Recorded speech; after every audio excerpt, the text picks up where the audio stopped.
Bien, pues ustedes lo han visto a lo mejor estos últimos días. Estados Unidos, también Grecia, Turquía, incluso en México han vivido días de temperaturas extremas, nevazones además no vistas en años. Mientras que aquí en Chile estamos viviendo el verano menos caluroso en una década. ¿A qué se deben estos cambios, estos fenómenos? Estamos con el geógrafo Marcelo Lagos para hablar precisamente de esto. ¿Cómo estás, Marcelo? Buenas noches. Muy bienvenido. Bien, buenas noches, Carla. ¿Está el calentamiento global detrás de todo esto y es lo que explica estos cambios repentinos en la forma en que se venían dando las temperaturas?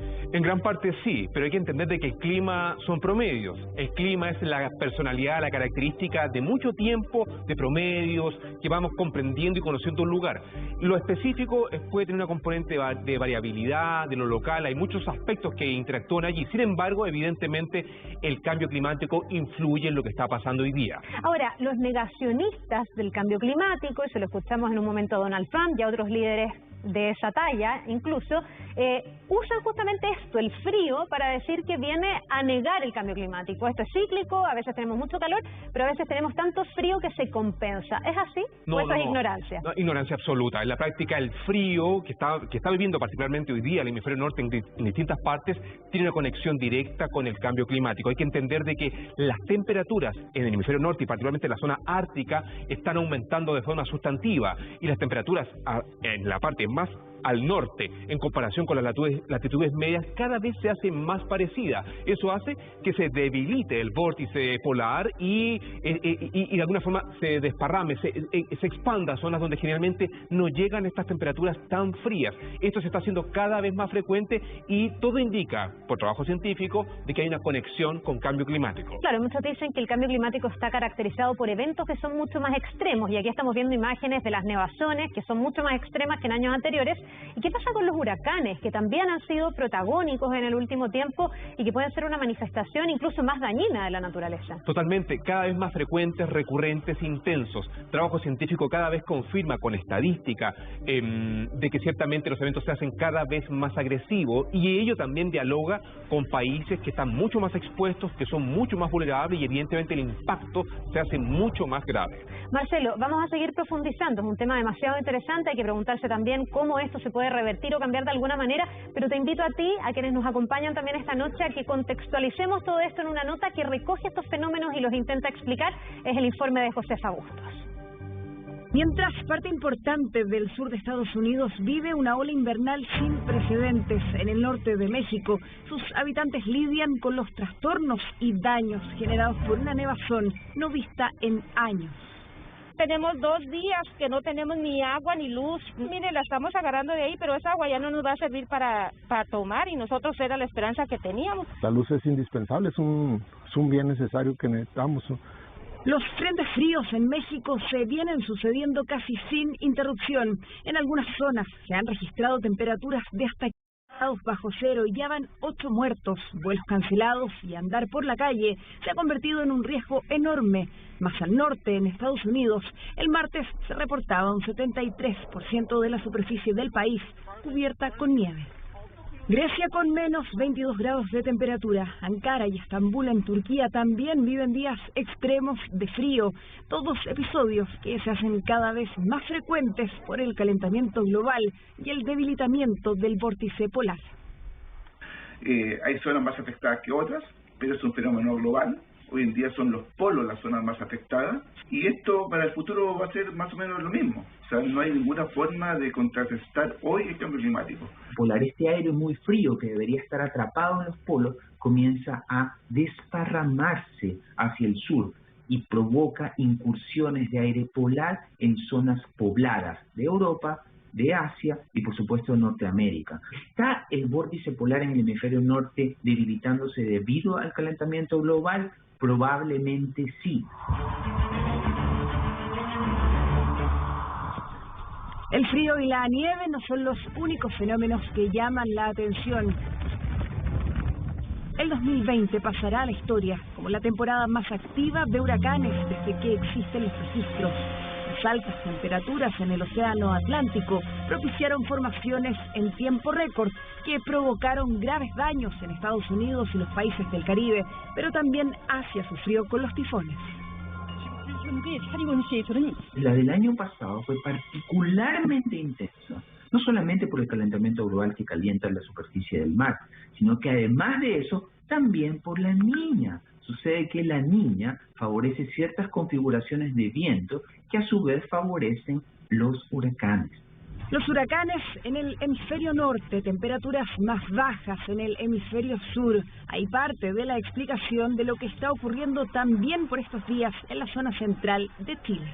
Llovizna en las mañanas y en las tardes el viento es muy helado. Se fue el verano de febrero. ¿Se acuerda de febrero? Hacía una calor inmensa. Y ahora no. Más frío que los años pasados. En realidad no es un febrero más helado, es un febrero menos cálido de lo que estamos acostumbrados, sobre todo comparado con el año pasado. Pero como tú tienes además el calentamiento global, los niños van a ser cada vez más calurosos y las niñas que deberían ser frías van a ser cada vez menos frías. Entonces, este verano es frío si lo comparas con el del año pasado, pero es mucho menos frío que cuando teníamos la niña hace un par de décadas atrás. ¿Qué podríamos esperar para los próximos meses? Hay un 60% de probabilidades que la niña se debilite y parte de sus efectos también, pero el calentamiento global y el cambio climático no, por lo que todo indica que episodios extremos como estos se repetirán en el tiempo, más intensos y con mayor frecuencia. Bien, ahí teníamos un resumen súper completo en ese informe. Queremos hablar de esto, del riesgo climático. De hecho, hemos preparado o recogido datos de un mapa de riesgo climático que elaboró la organización alemana Germanwatch.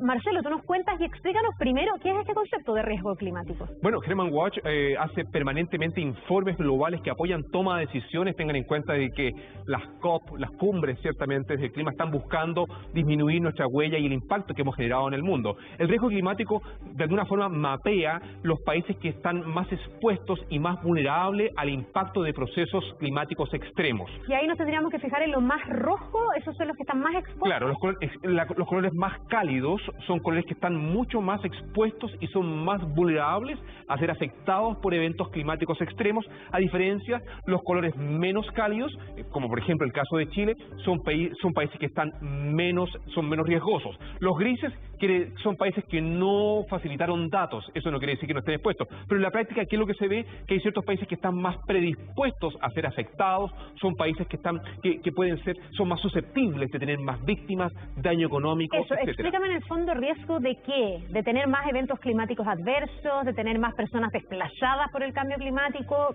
¿Cuál es el riesgo real? El riesgo se compone de la exposición, de la amenaza, en este caso el proceso climático extremo, altas temperaturas, olas de calor, tormentas, huracanes, tifones, sea como sea la zona geográfica, porque es lo mismo en ese caso, y luego eso multiplicado por la exposición y por la vulnerabilidad. Esa combinación, ese cóctel, explica el riesgo. Por lo tanto, un fenómeno muy peligroso en un lugar puede ser más riesgoso que en otro, dependiendo de las características de los países. Generalmente, los países más pobres, los países en desarrollo, son los más vulnerables y generalmente son los que están con mayor riesgo, y es donde se concentran principalmente la mayor cantidad de desastres. Sí, hablemos un poquitito de las cifras que aparecen aquí, que tiene que ver con las externalidades o los efectos que ha tenido este riesgo. 475.000 muertos, esto es en el mundo, ¿no? Sí, son números absolutos y ciertamente son indicadores necesarios para tomar decisiones políticas. Y esto en 2 décadas.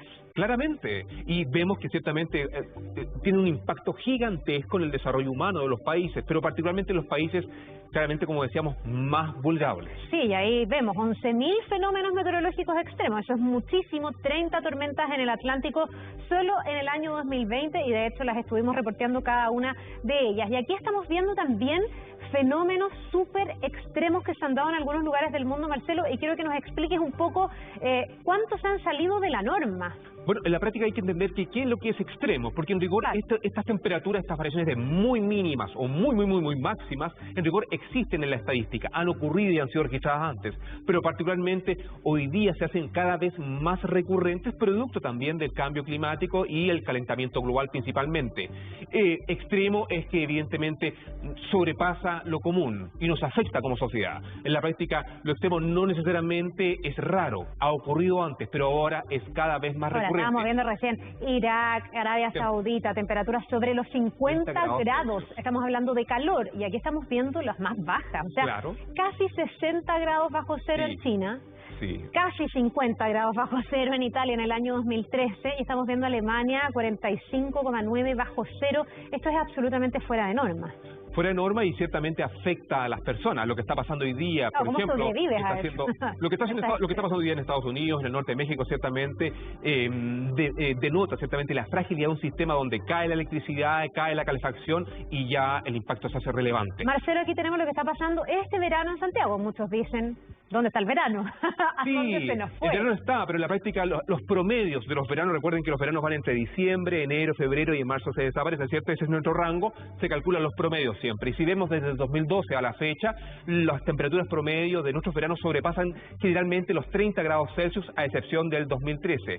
Sin embargo, hoy día, en lo que va de febrero, claramente estas mañanas más frescas, más frías, nos visibilizan de que estamos teniendo un verano mucho más frío, como bien explicada la nota, y todo pinta a que vamos a tener un verano mucho más fresco y distinto, influenciado principalmente por el fenómeno de la Niña. Todo indica que va a seguir así. Mañanas más frescas y tardes un poquitito más cálidas. Así es. Así que salir siempre con algo para abrigarse, sobre todo durante la mañana.